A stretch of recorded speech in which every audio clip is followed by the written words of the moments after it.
जनता गंगा जल लेके खड़ी है। आपके जाने के बाद इस देश की शुद्धि करेगी और अखिलेश यादव जी के साथ जो आपने किया उसका बदला ये जनता लेगी। राहुल जी ने कहा अगर इस देश की जनता ने मन बना लिया है कि मेरी सफेद टी शर्ट लहू से लाल हो जाए तो मुझे कोई नहीं। जो कहते हैं कि ये संविधान है इसलिए मेरे जैसा पिछड़ा समाज का व्यक्ति मुख्यमंत्री बना जान की बाजी लगाकर इसकी रक्षा करेगा। उनको कोई फर्क नहीं पड़ता कि मोदी और बीजेपी के लोग उनके साथ क्या करें। वो मंदिर जाते हैं और शर्म आती है मुझे कहते हुए एक पूर्व मुख्यमंत्री मंदिर जाता है और उसके जाने के बाद बीजेपी के लोग गंगा जल से वहां की शुद्धि करते हैं। ये जनता गंगा जल लेके खड़ी है। आपके जाने के बाद इस देश की शुद्धि करेगी और अखिलेश यादव जी के साथ जो आपने किया उसका बदला ये जनता लेगी।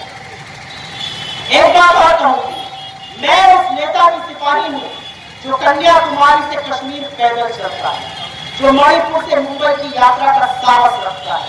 जब राहुल गांधी जी से कहा गया मैं उस यात्रा का हिस्सा भी, जब उनसे कहा गया कश्मीर में आप गाड़ी में बैठ जाइए, उन्होंने कहा क्या हो जाएगा? पुलिस वाले ने कहा हैंड ग्रेनेड चल सकता है।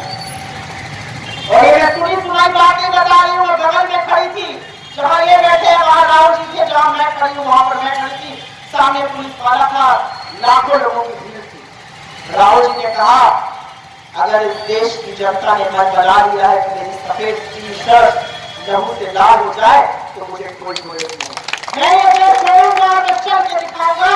और इस देश ने उनको सर माथे पर रखा, महफूज रखा, सुरक्षित रखा और कन्याकुमारी से कश्मीर तक जब वो चल कर गए तो भारत को जोड़ने की ताकत हमारे गठबंधन में है, ये उन्होंने करके दिखाया।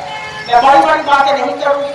वीरेंद्र चौधरी आपके बेटे हैं, आपके घर के लड़के हैं, आपने उनको बड़ी मजबूती से विधायक बनाया, एक ऐसी लहर में विधायक बनाया जहां मुश्किल का चुनाव जीतना और फिर भी आप उनके साथ खड़े रहे।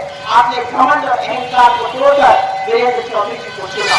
और मैं आपसे आपकी बेटी होने के नाते, हर्षवर्धन जी की बेटी होने के नाते हक से आपका वोट मांगती हूँ और कहती हूँ 6 बार के सांसद को बदल दीजिए उस सांसद को जो आलमनगर से गुगली वाया महाराजगंज की रेलवे लाइन नहीं चला पाया 30 साल सत्ता में रहने के बाद। बदल दीजिए उस सांसद को जो एक कारखाना नहीं लगा पाया। बदल दीजिए उस सांसद को जो निचलौर और मतंगा के तमाम हिस्सों को जलमग्न कर देता है। बदल दीजिए उस सांसद को जिसने जिले का विकास तो नहीं किया, अपना विकास बहुत किया। धन्यवाद से वक्त बदल रहा है और आने वाला वक्त इंडिया गठबंधन का वक्त है, राहुल गांधी का वक्त है। ये वक्त अखिलेश